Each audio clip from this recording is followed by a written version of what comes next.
Davis's voice returned softly, warm as lamplight. "Good evening, my friends.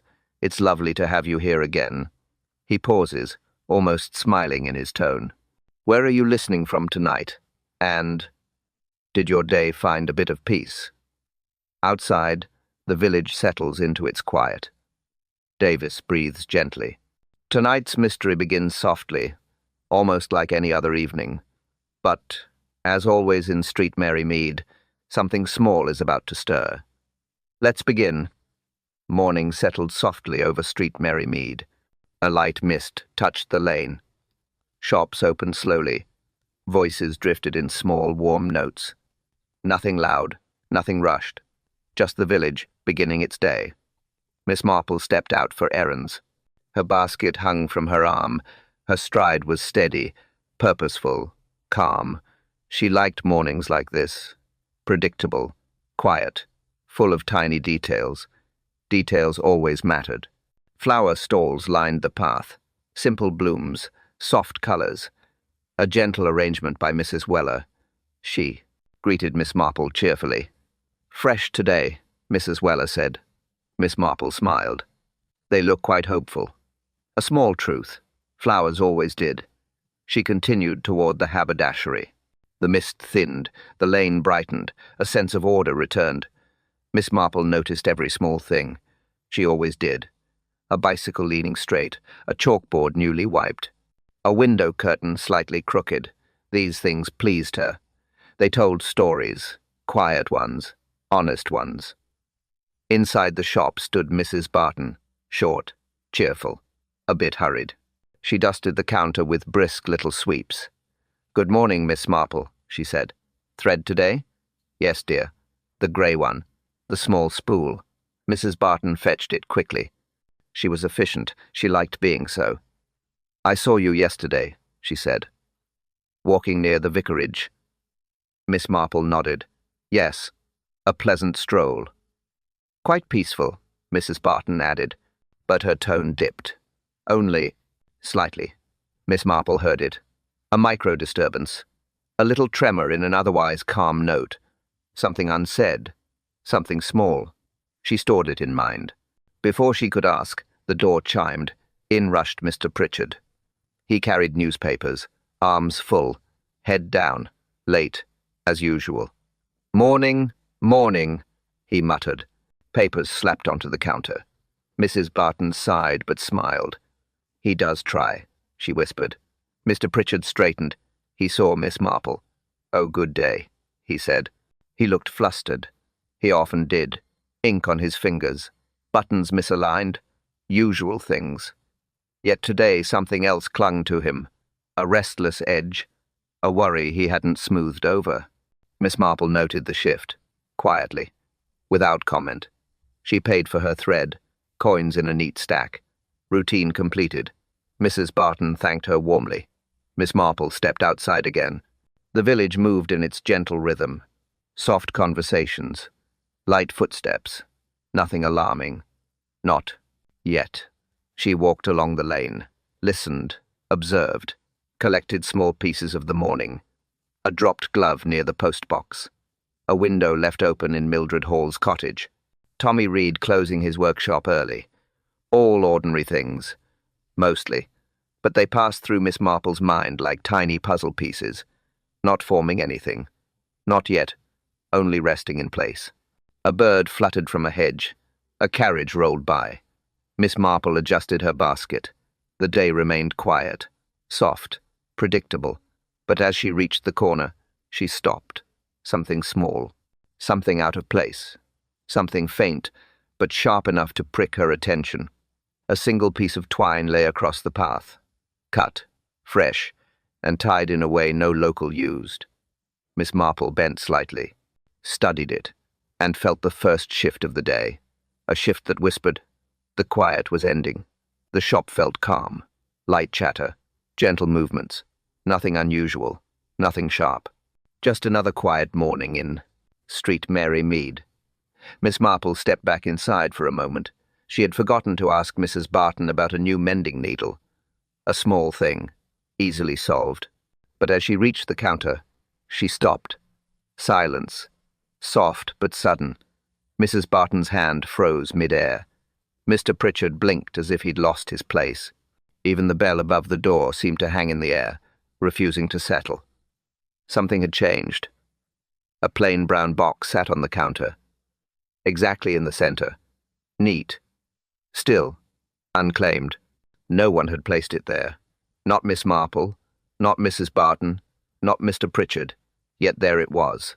No name, no stamp, no writing of any kind. Mrs. Barton spoke first. Her voice was thin. "Did someone order something?" Mr. Pritchard shook his head. He seemed puzzled. "I didn't bring that." Miss Marple drew closer. Calm.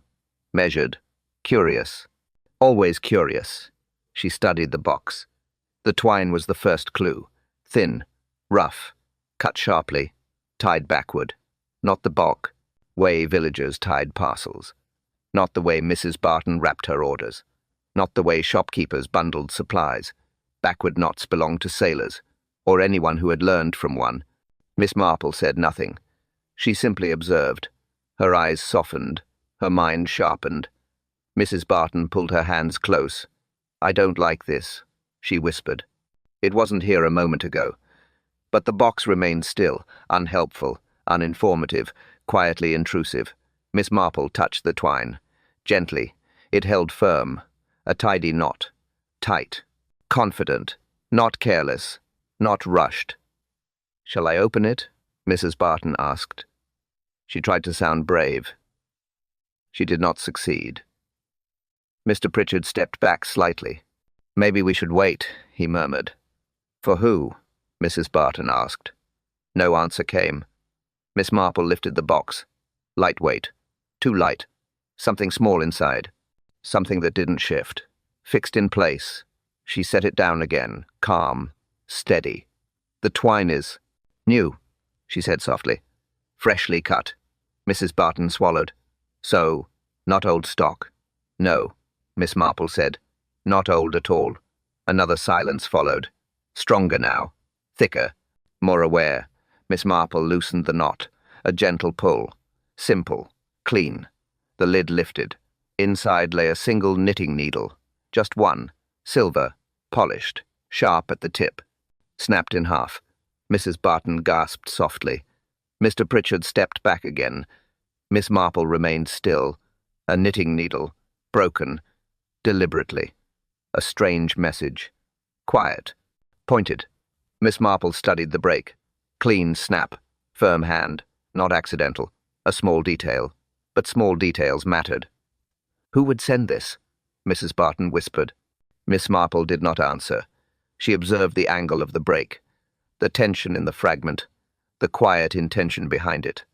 A box on a counter. Unseen. Untouched by anyone present. Delivered without footsteps. Left without sound. A warning, perhaps. Or a signal, or something else entirely.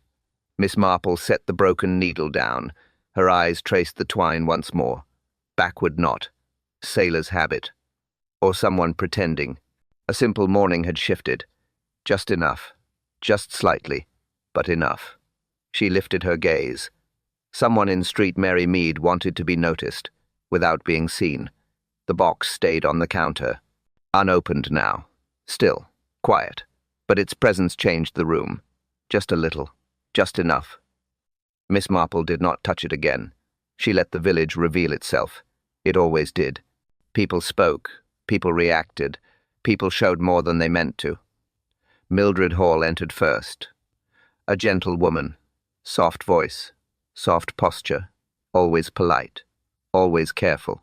She stepped inside and paused. Her eyes landed on the box, then moved away at once. Too quickly. Almost frightened. "Oh, good morning," she said. Her smile wobbled. She avoided the counter entirely. Kept her gaze on Mrs. Barton instead. "How?" "Lovely to see everyone." Miss Marple noticed. Avoidance was a kind of confession. Not guilt, just nerves. Mildred feared gossip, feared stories, feared being drawn into anything unusual. She folded her hands. Tighter than necessary. Yes, a lovely morning indeed. But she never once faced the box. Before Miss Marple could speak, the door chimed again. Tommy Reed stepped in. Tall, neat, cap slightly askew. A good carpenter, a helpful man. But today his eyes were different. He kept glancing out the window. Quick, sharp, scanning the lane. Looking for someone. Or checking if someone was looking for him. "Morning," he said. His tone was normal, but his shoulders held tension, a kind he did not normally show. He shifted toward the counter, saw the box, stopped, said nothing, not a word, just one swift breath. Miss Marple watched him. Tommy noticed her watching. He cleared his throat. "I saw someone running earlier," he said. The words slipped out, almost accidental. Mrs. Barton froze. "Running?" Tommy nodded. "Down the lane. Fast. Didn't see the face." He hesitated. Could have dropped something. His eyes darted to the box again, then back to the window. Miss Marple stored his words carefully. Running. Fast. Before the box appeared. Interesting timing. Very interesting. The door chimed a third time. Alice Bowman rushed in. Breath quick, hands fidgeting, voice tight, nervous energy everywhere. "Oh, I heard there was a parcel," she said. She hurried closer, saw the twine, stopped, eyes widened. "That kind of twine," she whispered. She pressed a hand to her mouth. I recognize it." Mrs. Barton frowned. "How do you mean?" Alice shook her head quickly. Too quickly. "No, I shouldn't say. It's nothing. Forget I said anything." Her fingers trembled. She looked from Miss Marple to Tommy, then back to the box. Fear sat in her posture. A small fear, tucked inside larger secrets. Miss Marple felt the room tighten. 3 villagers, 3 reactions, 3 stories beginning quietly. Mildred avoided the box. Tommy watched the lane. Alice feared the twine. Soft clues, gentle hints, small cracks forming in the calm. Miss Marple stepped closer, her voice steady. "We must understand how it arrived," she said softly. But as she spoke, the shop bell chimed again. Someone else had come to listen, or to interfere, or to watch. Miss Marple stood very still. She said nothing. She rarely did at moments like this. Silence helped. People revealed more when she did not speak. Her eyes lowered, not suspiciously, just naturally, politely, as if she were simply taking in the room. Tommy shifted his weight. His boots left faint marks on the shop floor. Small streaks. Dark. Wet. Mud from the lane. Not unusual. But today the mud looked heavier, as if he had walked somewhere soft, somewhere disturbed, somewhere, not on the usual path. Miss Marple noticed. She also noticed how quickly he hid one boot behind the other. A little shuffle. A little concealment. Nothing spoken, but something quietly admitted. Her attention moved to the box again. Still plain, still ordinary, yet not ordinary at all. She tilted it slightly, just enough to see the bottom. A ripped corner, a torn label. Something had been peeled off, deliberately. Someone wanted the origin hidden, not just ignored. Hidden. She filed that away. A torn label had meaning, a very calm meaning. Someone had time to think, time to remove it, time to be careful. Alice stood near the door, hands trembling. Not dramatically, just a soft shake, nerves collecting at her fingertips. She tried to hold them still, pressed them against her coat, but the tremble returned. Fear had a rhythm of its own, a quiet one, often more honest than words. Miss Marple looked gently at her. Alice avoided the gaze.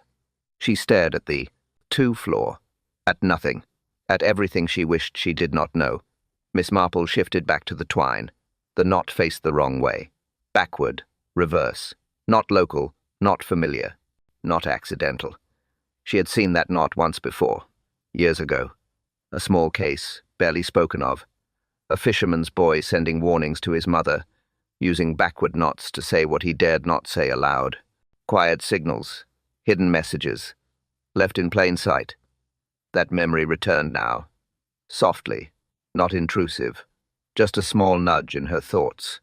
Something old connecting to something new. Something subtle beginning to take shape. She did not speak. Not yet. Speaking too soon ruined clarity. Observations needed space, time, calm. Everyone else continued their little movements. Mrs. Barton dusted a shelf with quick strokes. Tommy checked the window again. Alice held her breath without meaning to. No one noticed Miss Marple noticing. They never did. That was her strength. Quiet watching, quiet thinking, quiet collecting of truths that others stepped around. She placed the box gently on the counter. Her fingertips lingered for a moment. Not for drama. Just to feel the weight of intention behind it. Wet, mud, ripped label, trembling hands, backward knot, old memory, new problem, everything forming slowly, softly, like a pattern emerging from a half-finished stitch. She lifted her gaze, and at that exact moment, someone outside the window moved out of sight. The room steadied again, not fully, just enough for people to pretend everything was normal. Pretending was common in Street Mary Mead. Miss Marple knew that well. Mrs. Barton brought a cloth to the counter. She tried to tidy the space around the box, a nervous gesture, a busy gesture, but her hand stopped when she saw the broken needle again. Its two halves gleamed softly.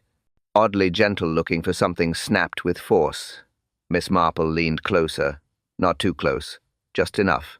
She noticed a faint smudge on the metal, a small print, only part of one, left by someone who handled it without much care, or perhaps, in haste, a partial fingerprint, clear enough to matter, clear enough to say the needle had not been broken long ago, recent, fresh, important. She did not touch it. She rarely touched clues at first sight.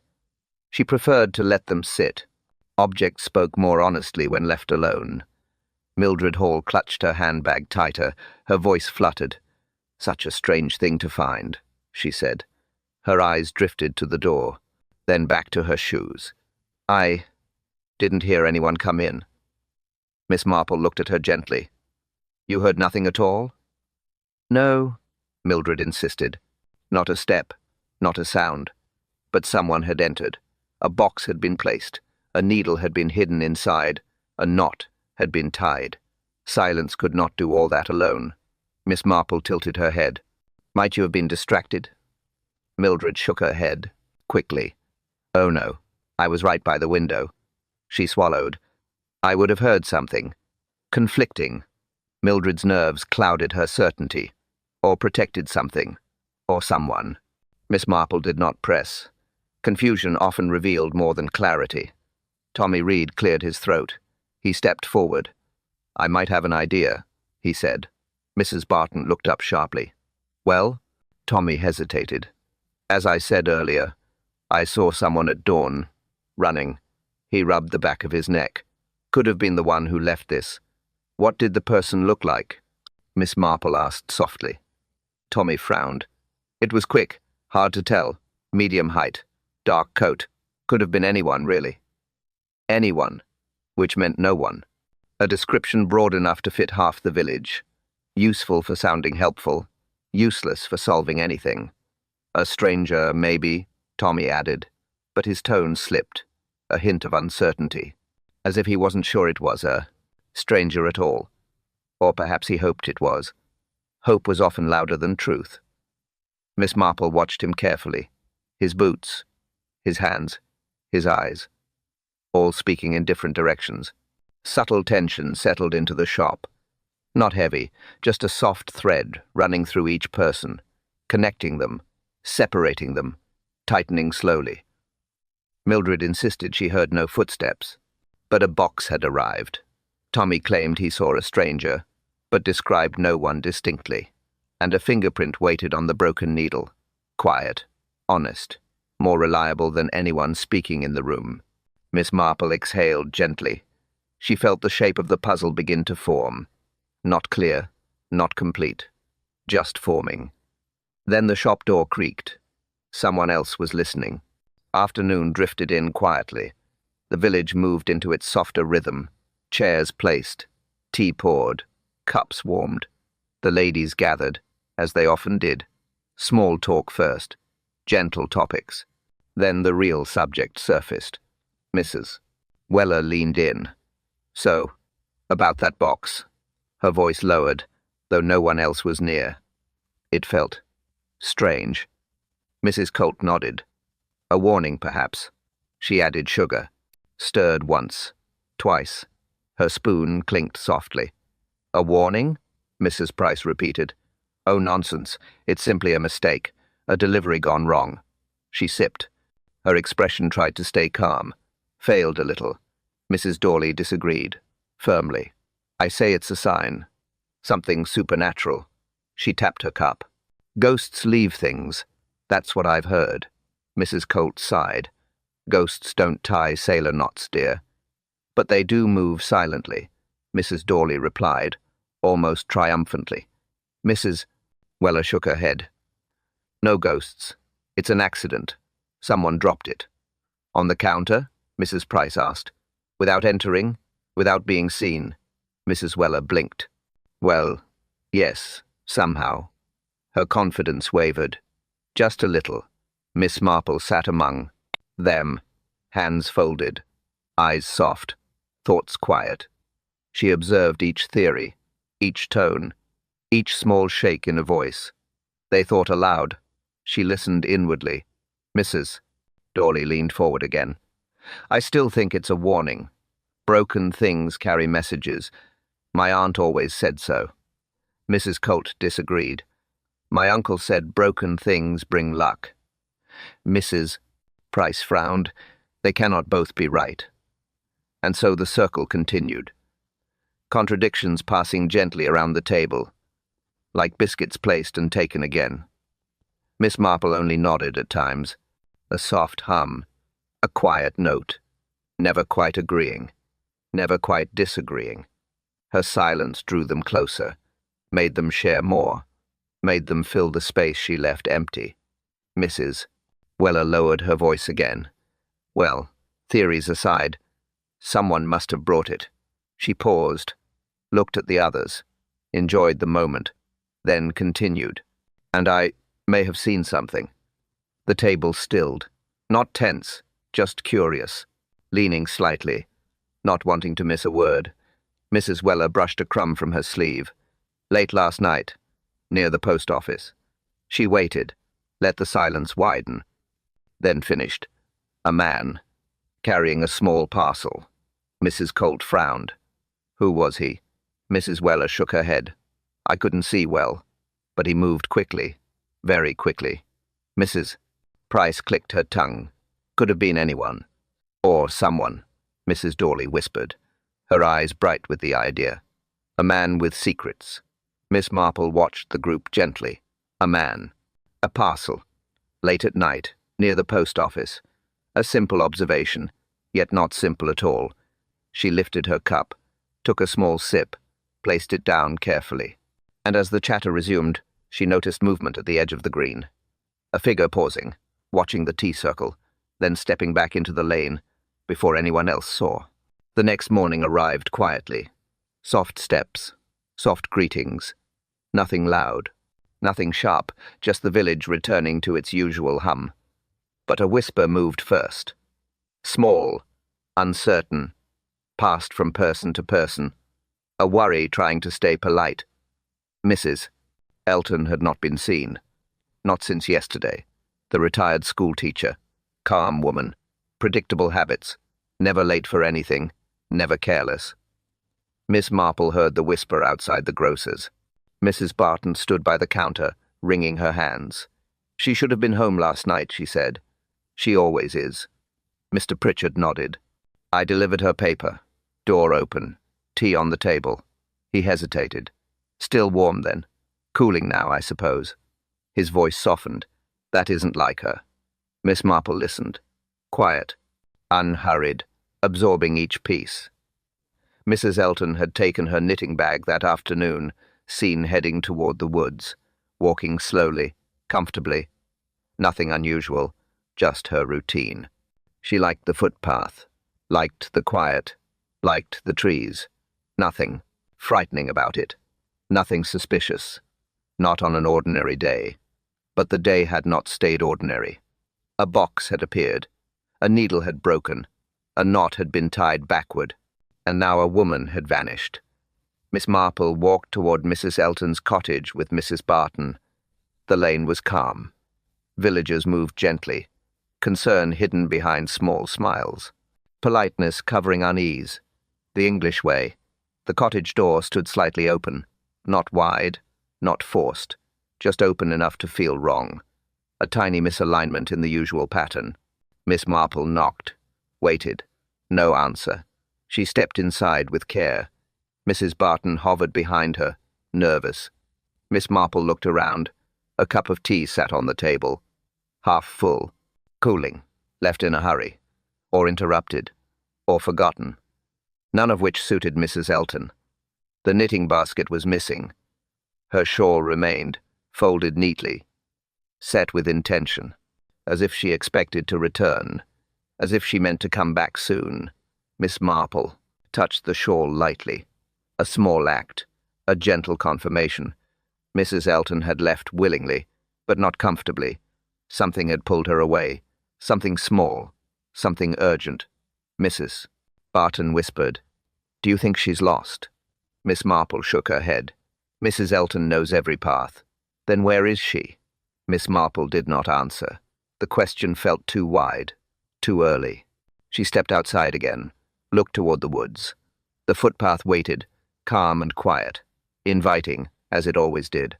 But today its calm felt different, more watchful, more aware. A villager passed by, lowered his voice, said he thought he saw someone moving there last night.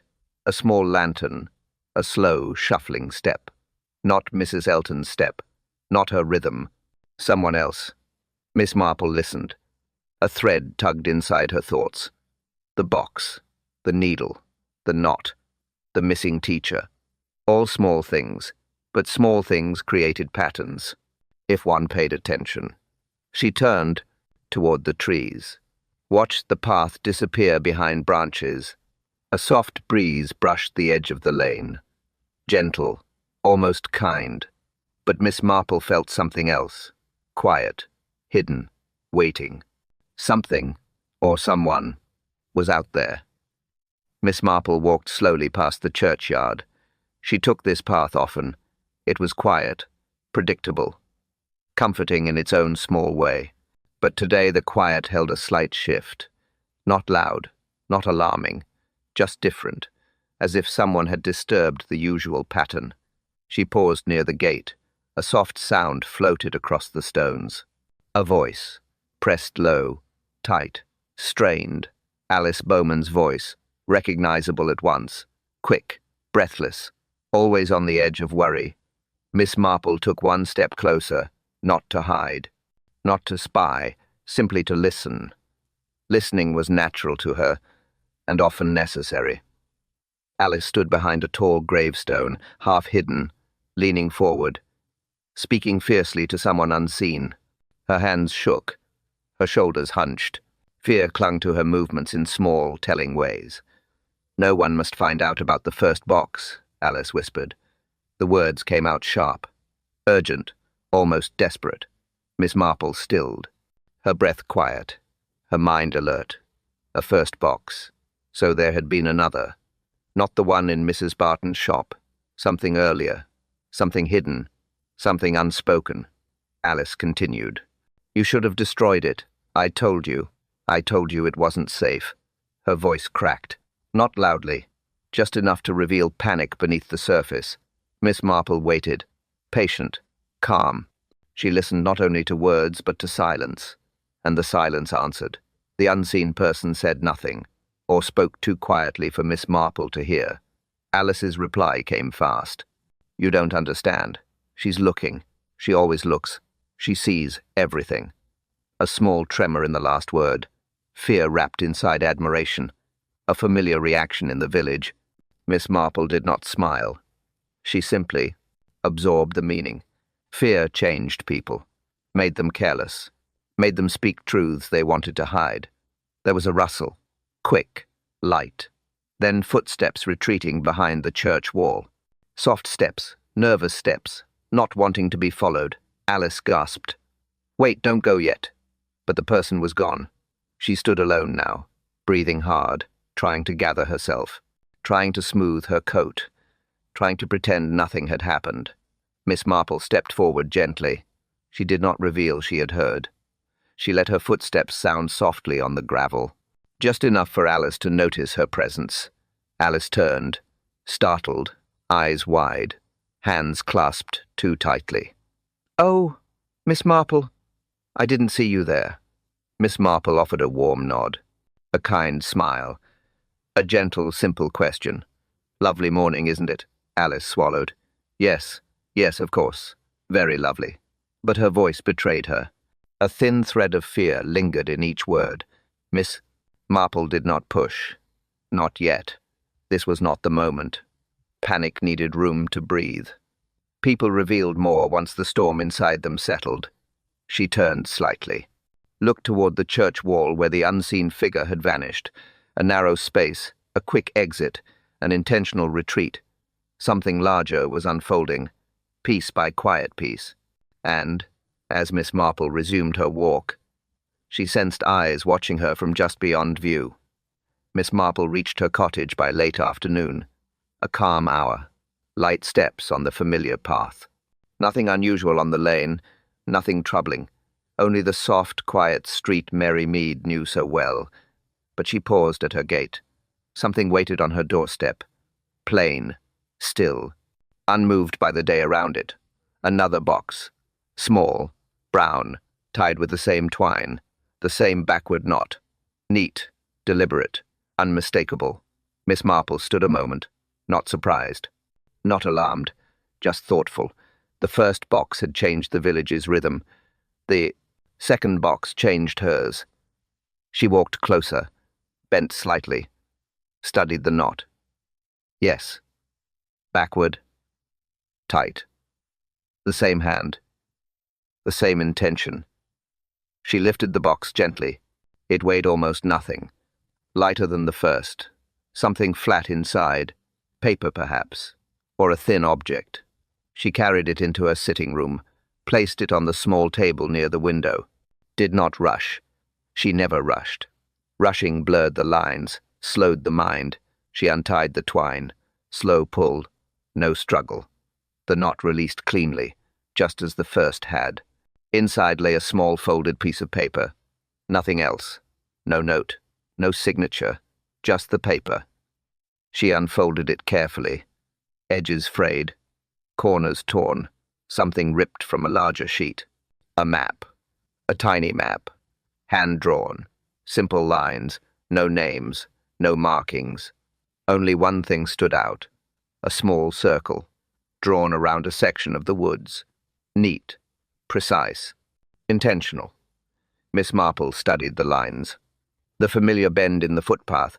The narrow turn where the trees grew close. She knew the place well. Most villagers did. A common walking route. Safe. Quiet. Nothing unusual about it. Until now. Someone wanted her to see this. Someone wanted her to go there. Someone who knew she would understand the message. Backward knot. Second box. Drawn circle. All deliberate. All designed for her. She sat back slightly. Considered the pattern unfolding. The missing teacher walking toward the woods. The circle marking a path. Alice whispering about a first box. A man seen near the post office at night. A fingerprint on a broken needle. Small pieces. Scattered. Yet leaning gently toward the same direction. Toward the trees. Toward the quiet place marked in ink. She pressed the map flat against the table, ran her fingertip lightly over the drawn circle. Such a simple mark. But simple marks held weight, held intention. Someone had chosen her doorstep for a reason. A quiet reason. But a reason all the same. Miss Marple folded the map again, placed it beside the broken needle. 2 clues. Both waiting, both pointing away from the village, toward the woods. She stood, reached for her coat. The hour was still early enough, but before she opened the door, she saw a faint shadow moving past her garden hedge. as though someone was checking to see whether she had found the box. Miss Marple reached the edge of the woods. She paused, not from fear, just from habit. She liked to look first, to see what others missed. The path waited ahead, quiet, still, almost unchanged. She stepped forward slowly, careful, measured, listening to the soft give of the earth beneath her shoes. Everything ordinary, everything calm, until it wasn't. A faint footprint appeared along the trail, not deep, not wide, just a small press in the soil, fresh enough to notice, old enough not to shine. Someone had walked here, not long ago, not rushing, but not strolling either.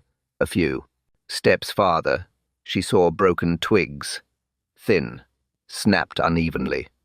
Light pressure, someone stepping off the path, someone who did not want to be seen, or someone who had been pulled aside. Miss Marple crouched slightly, touched one of the twigs. Still pliable, not brittle, recent. A quiet sign, a small truth. She followed the disturbed patch of ground. It continued only a little, then changed. A narrow streak in the soil, a drag mark, soft, short, something pulled. Not heavy, but not light either. She moved carefully beside it, did not step on the marks. Let the story shape itself, step by soft step.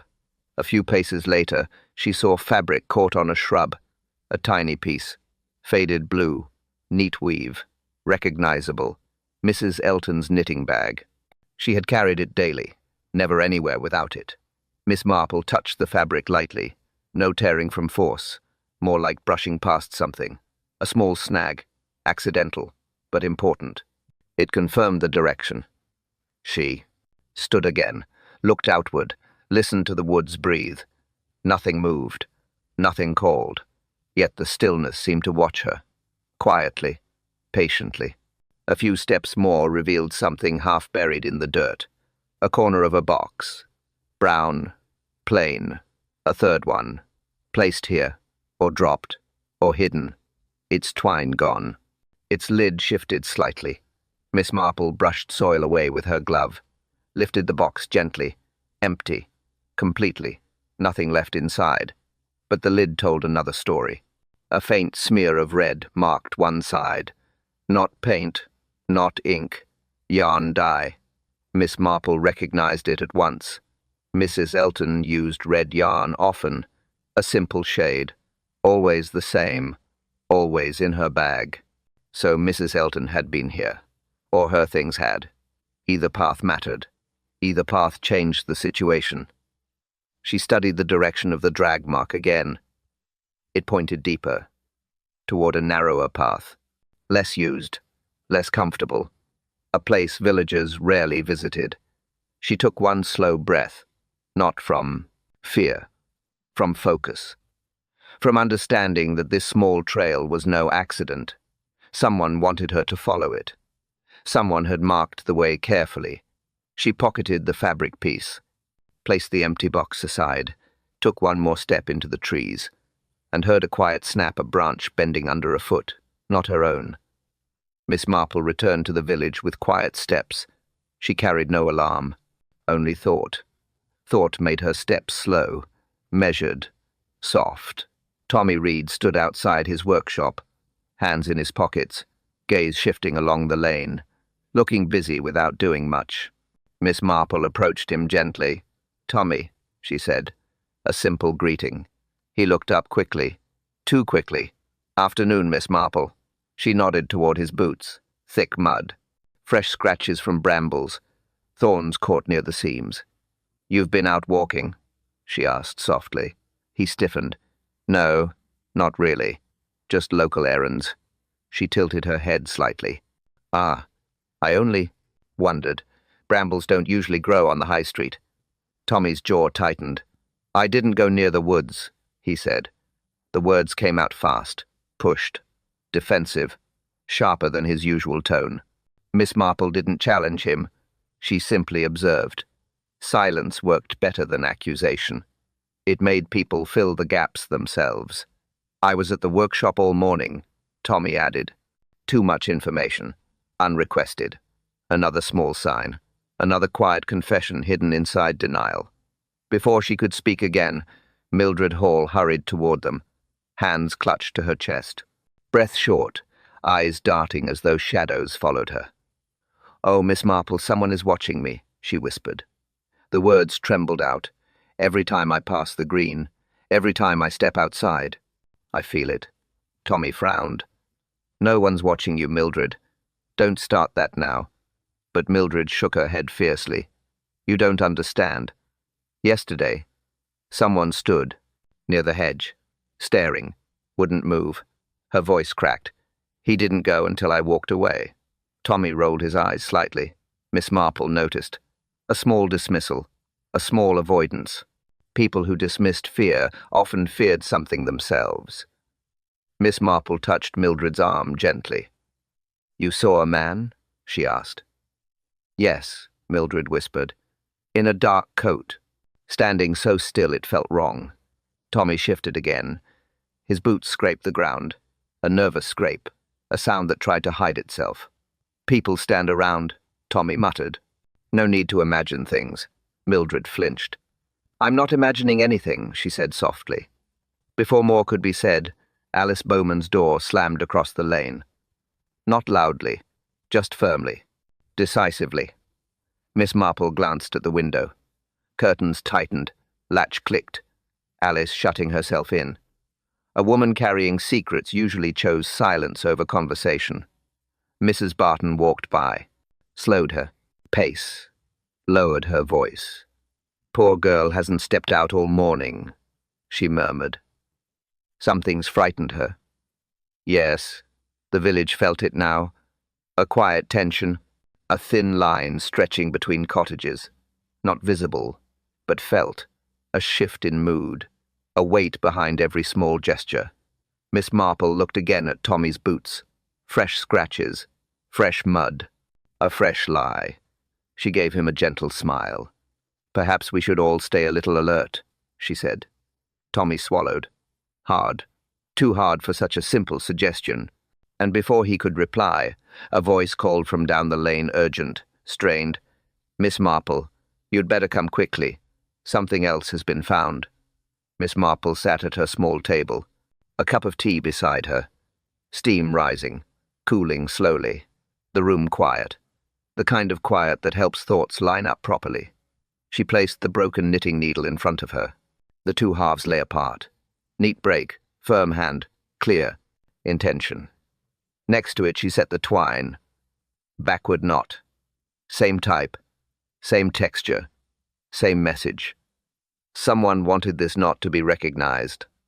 Someone who knew she would notice. Then the tiny map, folded once, edges torn, circle drawn around a section of the woods. Simple, precise, not a place chosen by chance. And finally, the scrap of blue fabric from Mrs. Elton's knitting bag. Soft threads, clean weave, tugged away during a quick movement. Quiet proof she had been in that part of the woods. Miss Marple sipped her tea. Small sips, thoughtful ones. She liked to let the taste settle while she considered her clues.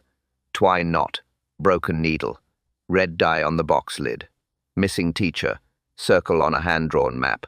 Contradictory stories from Mildred, Tommy, and Alice. All unconnected on the surface, all drifting like loose threads. But threads can be gathered, threads can be tied, threads can reveal patterns even before they form a picture. She closed her eyes for a moment, let memory rise gently, not forced, just allowed.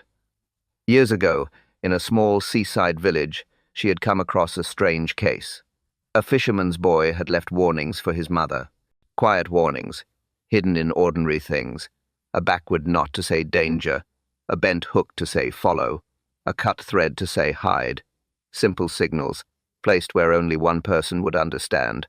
Not for the village, not for the public, for one mind only. A private language, a quiet language. She opened her eyes, looked again at the backward knot. Yes, a clear message. Not random, not accidental. She touched the broken needle lightly. Knitting tools had meaning in that old case. Warnings disguised as harmless household items, the boy's way of protecting someone he loved. Here, someone was doing something similar, not for love, but for secrecy, for control, for directing her steps. Miss Marple leaned forward. A very small detail shifted into place.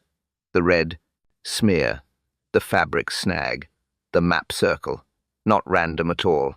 Someone had guided Mrs. Elton toward the woods, then guided Miss Marple after her. She set her cup down gently. The soft click of porcelain against wood marked her realization. Quiet, precise, complete. She knew the truth now. Not the full shape, but the center of it.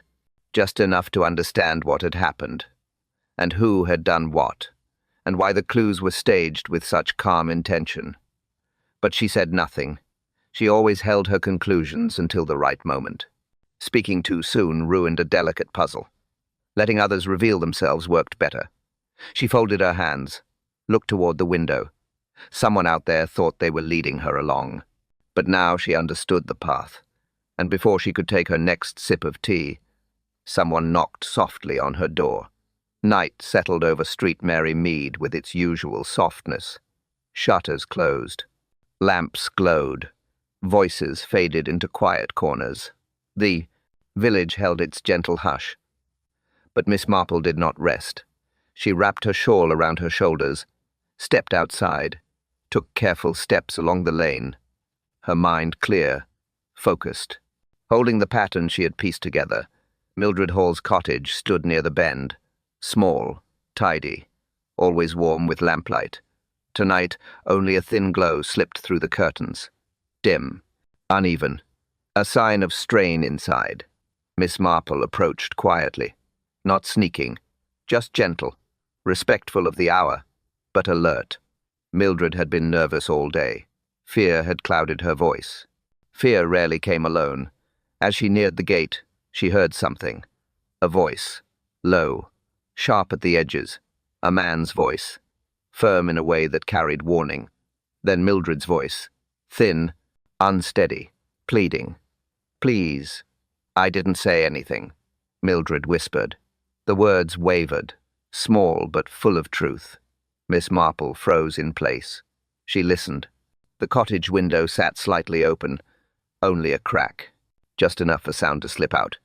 "You were seen," the man hissed, a controlled hiss. Not loud, not wild, just intentional, calculated. Mildred gasped softly. "I didn't mean to look. I only passed by. It was an accident." "Accident?" he snapped back. "That path isn't on the way to anywhere for you." A pause, a slow, heavy pause. "You saw something you shouldn't have."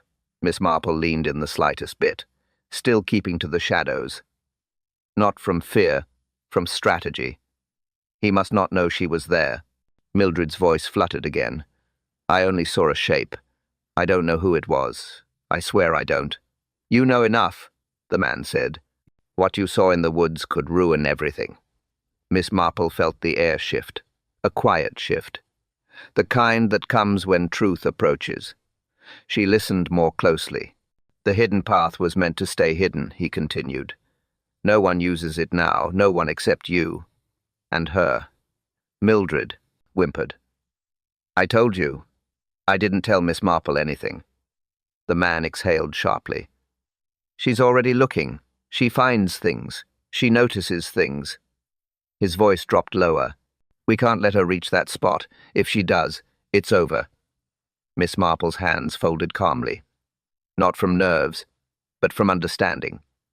A puzzle piece clicked into place. She didn't need to see his face now. His words carried enough weight, enough familiarity, enough tone to confirm what she already knew. He stepped closer to Mildred.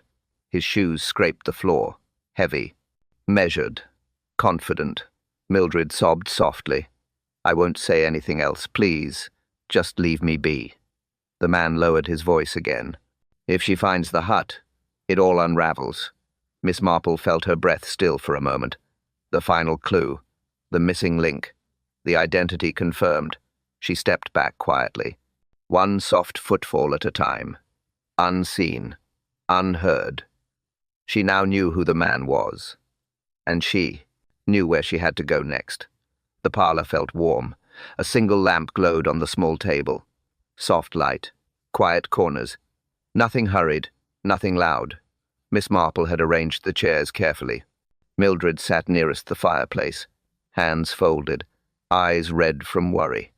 Alice Bowman occupied the corner seat, trembling slightly. Tommy Reed stood at first, then sat when asked, restless, avoiding everyone's eyes. Constable Perkins stood by the doorway, calm, polite, prepared to listen more than speak. Miss Marple poured tea for each of them. Slow movements, comforting ones. The room waited, still, expectant. "Thank you all for coming," she began, her tone gentle, almost soothing. "We have reached the point where truth must be shared." Mildred shifted. Alice held her cup too tightly. Tommy stared at the floor. Miss Marple placed the tiny map on the table. Then the broken needle. Then the twine.